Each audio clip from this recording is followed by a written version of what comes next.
guys, welcome back. Thank you so much for joining us for our discussion today. For our SAAM's talk this week, we're going to be talking about rape culture.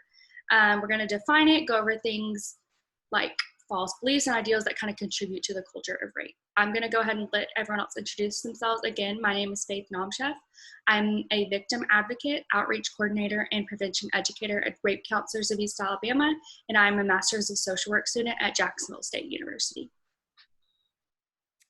I am Annabelle, and I am a senior at Auburn. I'm Lila. I'm a senior at Auburn. I'm an intern with Rape Counselors of East Alabama. Same. All right, so first to start off, we're just going to define rape culture and what that is. So rape culture is a culture where rape is pervasive and normalized, a society in which basically people are taught not to get raped instead of not to rape. So first question, talking about colleges and rape culture, is would you consider college rape culture a thing like different than typical rape culture? Would you say it's more pervasive? How would you look at it differently than just like typical rape culture ideals?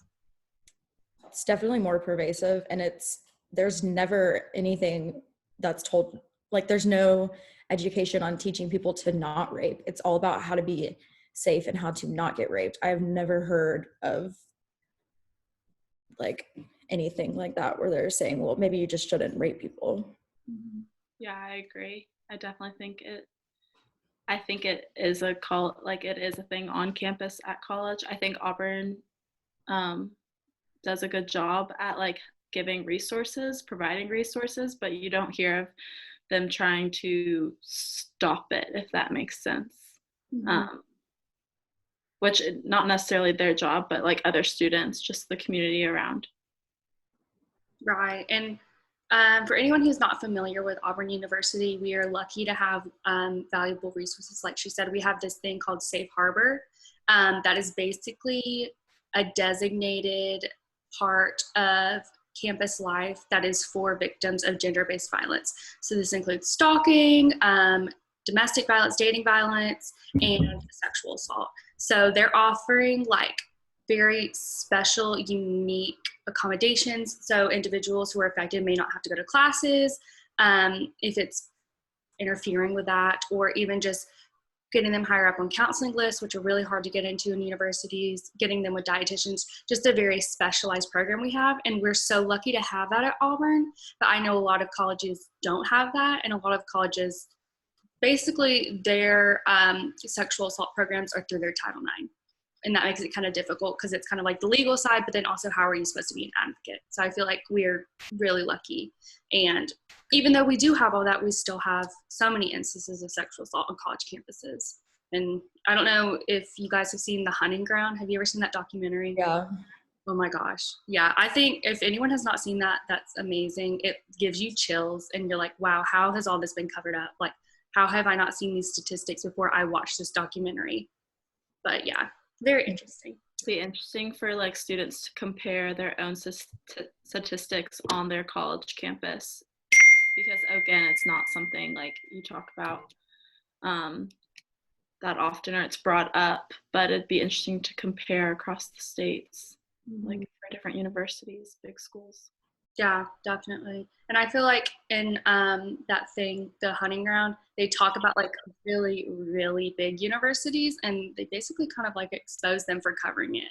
So it's like really, really high number of incidences, but then it's these really, really low number of anything actually happening, any expulsions or anything. So yeah, I definitely think that would be interesting to see, and like comparing like, is it more of a Southern thing? I mean, it's everywhere, but like, are we seeing higher numbers at Southern states? Yeah, just like how prevalent. So good. So let's talk about victim blaming. How does it contribute to rape culture? Well, I think one of the like most common myths about it was, unfortunately today, like victims sometimes are first discredited before they're believed, or they kind of like maybe peers of theirs, depending on who the rape by, especially on college campuses, if it occurred at a fraternity or some type of sorority event, no matter what Greek life, then they're automatically like second guessed just because of the culture on college campus. And are you sure it happened like that? Like, they're just second guessed, I feel, a lot of times. And if you're like at a bar, or if you were drunk or like out of it, you can wake up and think like, well, maybe I did say that I wanted it, or did it actually happen? I don't want to get this person in trouble because we're like friends. Everyone's gonna like get mad if I like get this person in trouble. It's like always, I feel like every case I've gone to, it's like the victim is more worried about like what's going to happen to the perpetrator than like actually getting to like speak up about it. Especially in today's society. I mean, women are viewed as like flirts, I feel like, a lot of times. And if you were like overly flirty, or if your perpetrators like can talk about how like you talk to them, a lot of times victims can be put at blame pretty quickly, and the roles are reversed. So I feel like a lot of that is pretty prevalent with victim blaming. Right. It like shifts literally the blame back onto the victim instead of the perpetrator. So they could do everything that don't get raped because it's your job not to. It's your job not to wear something certain, not to get drunk, to take care of yourself. Don't flirt with him. Don't say that if you don't want him to want to have sex with you. Yeah. And that just basically ends up with, it's not their responsibility not to rape. It's your responsibility not to get raped. Right. I think also because there's been cases before where the girl is lying, because there's been a few of those that just blew up to, well, every single girl is lying. And especially if it's an athlete, like, oh, well, she just wants attention. She like is embarrassed. Something from him. Yeah, he turned her down, which there are cases where it is false, but I don't think that we should immediately jump to she's lying because it's an athlete or because she wants attention or like whatever. But I think that because there have been a few times where someone is lying, it just kind of like ruins that for everyone else. Yeah, and for anyone who's like not in the sexual assault field, kind of like we are, the statistics for individuals who lie about sexual assault are the same as the statistics for every other crime rate at which people lie. So the myth has just been glorified that people lie about sexual assault, when really it's just as equally like to happen with any other crime. So how are rape jokes harmful, and what effect could they have? I think they're incredibly harmful. I hate when people say like, oh, that test just like raped me, or that was like the hardest day, it just like raped me. Like, I think that word has a lot of power behind it, and people don't really think about that. So if you say that like walking out of a test, you don't know who is around you that could like set them off. Like when I've heard it in class and stuff, it just like puts me in like a different state. Like, I don't know, it's like a really powerful word, and people shouldn't just like joke about it. Yeah, I agree. I feel like people are starting to use it in like language, which I don't think is really appropriate by any sense, because it knocks the word means something, and it's powerful for a reason. It stands alone, and to use it like saying, oh, I can't think of an example. What you said was good. Like, oh, that test just raped me. Something like that. That takes power behind, that takes a victim's voice almost, basically. Because if you think about it, like she said, a victim could be, anyone could be listening and hearing that, and it instantly draws them back to that moment. And what they went through is so severe, and it did happen to them. It was real. It wasn't fake. Like, it's not a figure of speech. So I think it's wrong to use that in any kind of language or term other than what it actually is. The kids, well, we've done education programs, and me and Lila and Faith went to like middle schools and high schools and elementary schools to talk to them about this. And every time we would say the word rape, everyone like got quiet and like was paying attention. And I guess the transition from high school to college, everyone just like loses that sense that that word means something. But I think that we shouldn't lose like how much power that word has. And if someone does say that word, everyone should have that same reaction that the kids that we were talking to had, or someone needs to speak up and say like, don't say that word. Like every time I hear it, I say something about it. Like, you can joke about other stuff, like don't joke about that. And it always makes the other person kind of uncomfortable, but I'm sure they won't do it again because I made them feel uncomfortable.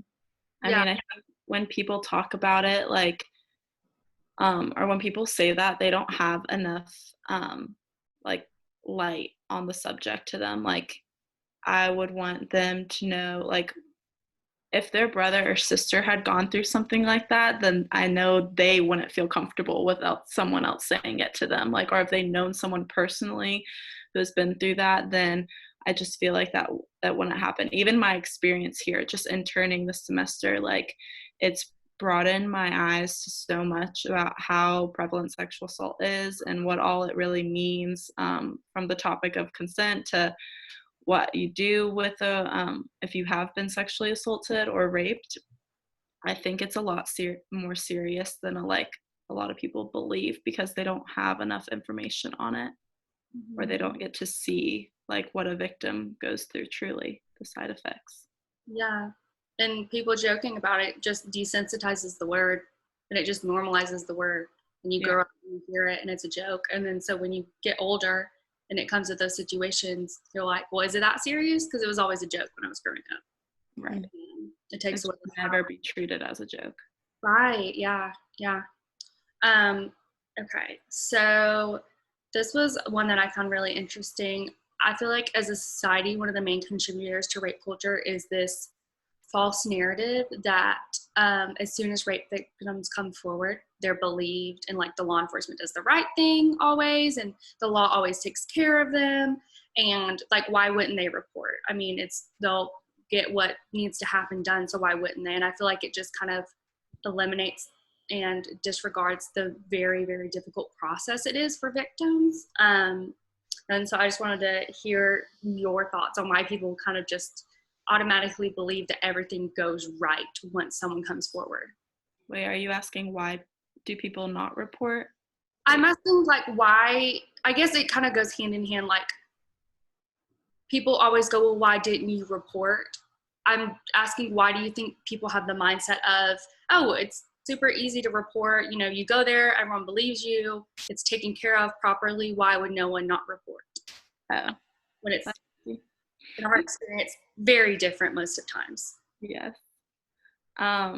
Well, every experience that I've been to, first off, if no matter how old you are, if you're in college or if you're working, going to the hospital can actually be quite a process, and not a lot of people have that time that they can take off their hands. A rape kit can take about anywhere, I feel like, from like 2 to 4, even 6 hours, depending on what it is, or what all they're trying to collect and go through. So the first thing that comes to mind is people who are working that can't take the time off to go do that, or students who have a class. And a lot of times people don't understand that once a rape has occurred, there's a time limit and the time you can go to report. So it's like a 72-hour window where you have to go to the hospital then to get that test for the evidence to still be there. So I think people also, this goes for like why people don't get a kit and why people think that the victim is always believed and that it's just easy, is because there's not any information on like what it is. Like, I had no idea what a rape kit was until I started like volunteering here and interning and stuff. And people also don't know anything about like the what's the word? Court process. Court side, yeah, criminal side, whatever. Because it's a lot of stuff, and the victim isn't always believed. It's not a super easy thing. So I guess that should have more information about that. Yeah, it can be kind of difficult, but we can like get through it. And then the rape kit itself should be taught more that it's not as bad as you think. You should get it done just in case, making that seem less scary. You know what I'm saying? Yeah. It's not as intimidating. Like if you know, like these are the steps that are going to happen. You don't have to do anything with it if you don't want to. You don't have to call the police when you get there. I think that can be really scary. Thinking like, oh, I'm going to have to talk to the cops. Like letting them know like those little things, that it's not as scary as you think it is to actually get the kit done. Yeah, I think it comes down to that a lot of victims don't know all the options that they have once if they have been sexually assaulted. Sometimes they don't have the information or the options at hand. Like I had a friend in high school, sexually assaulted. She didn't even know that she could do anything really about it, because the education and information received when we're younger does not really prepare you if you were to encounter a situation like this. It's not the first thing you think of. I mean, on college as an adult, you know the right, like you hear what to do, what you can do, but when you're younger, not all the times you hear, oh, you go to the hospital, you can go report it, anything like that. Sometimes people just don't even know their options. Yeah, that's a really good point. And I think kind of as a society, we want to cling to this idea that the people who are in power or in charge are always going to do the right thing, and that the legal system, I'm not trying to bash on the legal system, that the legal system is there for the victims and is, like I said, comes out with the right result and achieves justice. But many times it doesn't. Just because of the situations of sexual assault in the very, very gray like areas of evidence. And I feel like that's something people don't understand. Like it's not that simple. And to even get that far, a victim has to over and over and over again share the most personal and intimate details of one of the most traumatic experiences of their life to people. So it's a very difficult process, which most of the time does not end in a prosecution. Yeah, I agree with that. I think, like, too, working here, I've learned that this doesn't happen, like a trial doesn't happen 6 months from when the rape occurs. So yeah, it can be like a very long process that a lot of people may feel that they don't want to put themselves through, so then they just don't say anything or do anything about it. Also, going back to rape occurring on college campuses and not reporting. Like I said, at Greek life functions, there are many sexual assault cases that you hear of that never follow through because victims are scared of speaking out and telling their truth. They don't want to get an organization in trouble. They don't want their friends to like reject them or be mad that they reported. Like if it was a peer of theirs, they don't want to get them in trouble. So I feel like there's a lot of pressure that a victim goes through with facing on having to decide whether to report or not, or even go get a kit or not. Yeah.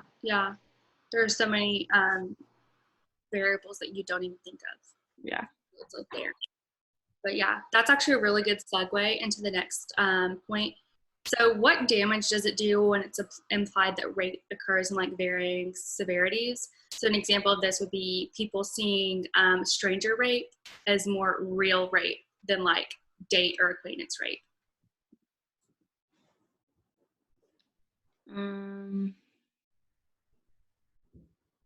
I mean, I think that there shouldn't be a severity of it at all. Yeah, I think it kind of knocks the idea out that people can let their guard down even in more situations. I think also there shouldn't be like a scale of whose rape is worse. Yeah. Or like whose was whatever. Like we may look at it and think like, oh, she physically looks like her rape was worse. But what about this girl who was fine physically, but like emotionally is worse than the girl that was like physically worse? Like you can't judge off of, I think we judge off of like the outside as people, not us three, but like you see like the outside and you think like, okay, that was really bad. But there shouldn't be a severity. It's severe to that person, and we can't just like judge how severe we think that it is. Yeah, all situations are different, and I don't think that one victim getting raped by a stranger versus another victim getting raped by someone she knows or like a peer is worse than one or the other. I think if anything, like both should just show that you need to be cautious in any situation that you put your or that you go in. Not that you put yourself in, because you're not putting yourself in that situation, but like it's not to say that one is worse. I think they're both equally as bad, and everyone has different experiences. Someone might have a story to tell, like a longer story about it maybe, but that doesn't mean that what they didn't go through wasn't just as traumatic as what the other person went through. Mm-hmm. And I feel like it could deter someone who was raped by their date, raped by even like a husband or a boyfriend, from coming in and seeking help, because they're like, well, I mean, was mine really rape? Like, people have like strangers rape them. Like, isn't that what rape really is? Mine wasn't that serious, so I'm sure like it's okay. Like, mine wasn't as bad as theirs, so I don't need help. Yeah. One of the most common, I didn't even know that much about this, but like you can still be raped when you're married. Like that's still a thing that occurs, that a lot of victims, I feel, that do encounter that second guess themselves because they are in a committed relationship. But I mean, consent can be taken and given at any time. And just because you're married doesn't mean you're willing to have sex every single night. Like if you are raped, you are raped. You did not consent. So I think that's something important to keep in mind too. Mm-hmm. So it doesn't make it any less serious because you were married, you had sex with them before in any situation. That doesn't mean you said yes that time. Yes. Yeah, I don't think that there should be any word that is a real rape or date rape, stranger rape. Like it should just be rape. I agree. And I feel if anything, people saying that stranger rape is like worse than date rape, again, I feel like that makes people more like nervous to speak out if they had been raped by a peer or someone that they dated. Definitely. So we're talking about male survivors. How do you think rape culture and how society kind of views male masculinity and everything? How does it affect them if they're victims of rape or sexual assault?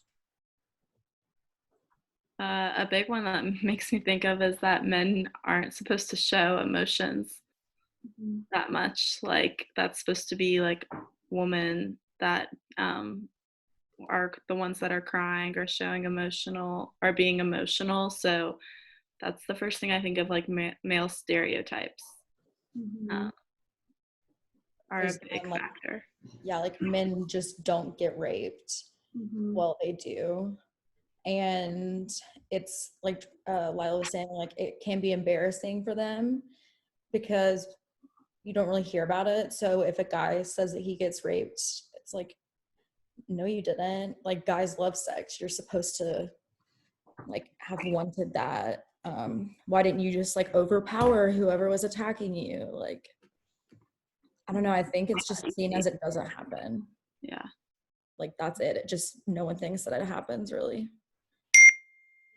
Even going back to like the rape jokes thing, how you joke about in male prisons, like them raping each other. Like that's just like, like the don't drop the soap joke. Like that's common. That's something I've heard since I was in like elementary school. But it's like, why are you scaring people from not wanting to go to prison because they're gonna get like?